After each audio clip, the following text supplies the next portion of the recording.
the future of social capital. Social capital has historically been central in the evolution of commerce in the U.S.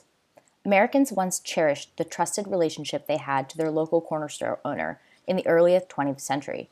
The quality of the goods was measured in consumers' trust in that relationship. As commerce shifted away from highly local personal connections, shopping became a social experience of consumers who gathered in malls and department stores. With this came the proliferation of brands and the heavy reliance on social affirmation from fellow shoppers to personalize and advocate for a company's brand or products. The digital age has disrupted many of the traditional social aspects of shopping, and the intertwinement of social capital and e-commerce has been somewhat lost to consumers. However, we believe that in the next 10 years, this change is ripe to come full circle. As technology strives to reinvent our relationship with commerce and reconnect our social identities to the fuller lens of the new social context that spans both on and offline. To better understand this, there's a few key shifts in the socioeconomic system that we ought to consider. First, digitized connection. As digital technology in video, audio, and augmented reality improves, digital connection will become a more native and integral part of our daily social lives. Transients. As we discussed in class, people's shift from brick-and-mortar businesses to globally connected working environments will further increase our dependence on digital social connections. 360-degree commerce. As commerce becomes increasingly immersive, socially trusted, and personalized online, micro-commerce will thrive, where consumers will engage in higher volumes of lower-value transactions across a wide variety of sources. And lastly, the democratization of the marketplace. We're already seeing this considerably in the CPG industry, that the shift in consumer spending behaviors has removed barriers for small and individually owned businesses to compete globally with large-scale conglomerates.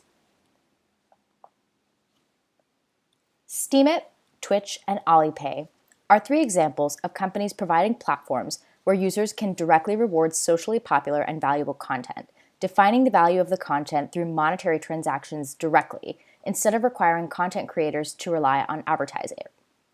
We're seeing this especially abroad, more so than in the United States, but the idea of monetizing directly for content is something that we believe is going to be highly prolific in the next 10 years.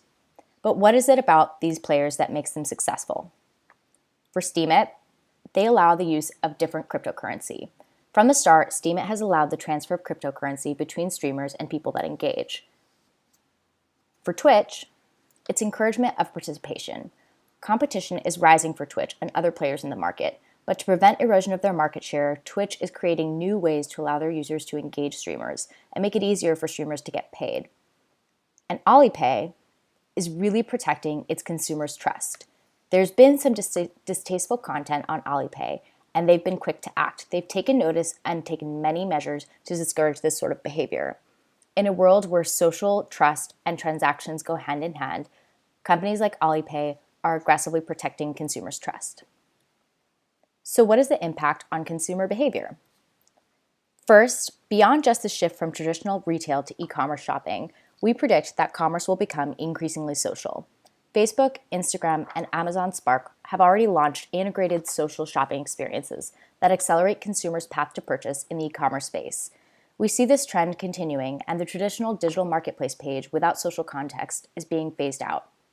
Second, with today's current trend towards hyper-personalization of consumer goods, we foresee the one-size-fits-all mass product offering to be increasingly viewed as outdated and undesirable.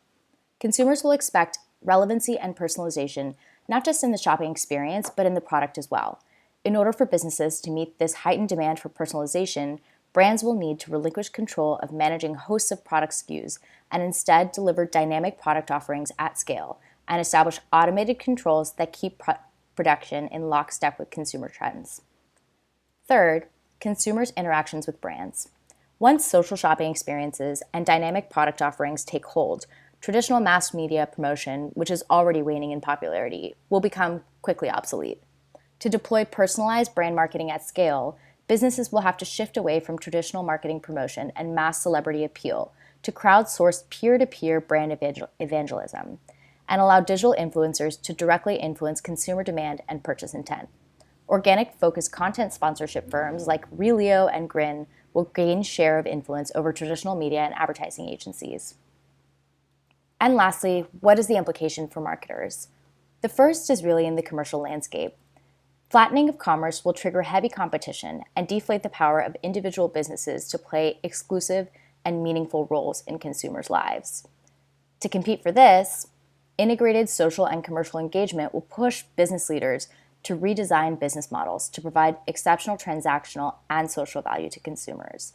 And lastly, this will cause a dramatic shift from today's method of targeting consumers to deliver messages that elicit transactions to a more relationship-driven approach to persuading consumers of brands' social and transactional value. Thank you.